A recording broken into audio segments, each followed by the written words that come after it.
नमस्कार, मी दत्ता कुरुडे वाशिम इथून आलो. पहिले मला एव्हीएनचा खूप त्रास होता. पहिले चालता येत नव्हतं. गेले 4 वर्षापासून मला एव्हीएनचा त्रास होता आणि मी एक दिवस फेसबुकवर ॲड पाहिली. वैद्य बापूसाहेब पवार यांच्याशी संपर्क साधून इथं आलो. तर मला आता व्यवस्थित चालता येते.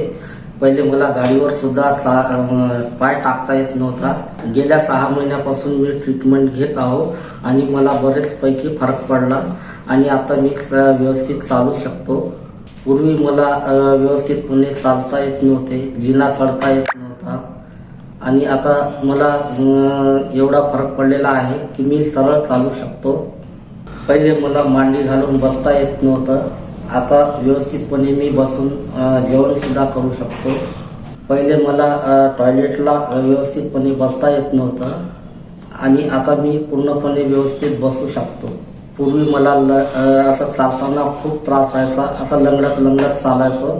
आता मी व्यवस्थितपणे सरळ चालू शकतो. ज्या लोकांना माझ्यासारखा एव्हीएनचा त्रास आहे त्यांनी रत्नागिरी येथे येऊन वैद्य बापूसाहेब पवार यांचा सल्ला घ्यावा. जसा मला फरक पडला तसा तुम्हालाही फरक पडू शकतो. नमस्कार, मी दत्ता कुरुडे वाशिम इथून आलो.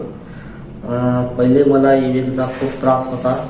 पहिले चालता येत नव्हतं. गेले 4 वर्षापासून मला एव्हीएनचा त्रास होता आणि मी एक दिवस फेसबुकवर ॲड पाहिली. वैद्य बापूसाहेब पवार यांच्याशी संपर्क साधून इथं आलो. तर मला आता व्यवस्थित चालता येते. पहिले मला गाडीवर सुद्धा पाय टाकता येत नव्हता.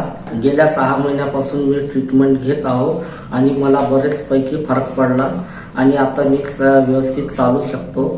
पूर्वी मला व्यवस्थितपणे चालता येत नव्हते, जिना चढता येत नव्हता आणि आता मला एवढा फरक पडलेला आहे की मी सरळ चालू शकतो. पहिले मला मांडी घालून बसता येत नव्हतं. आता व्यवस्थितपणे मी बसून जेवणसुद्धा करू शकतो.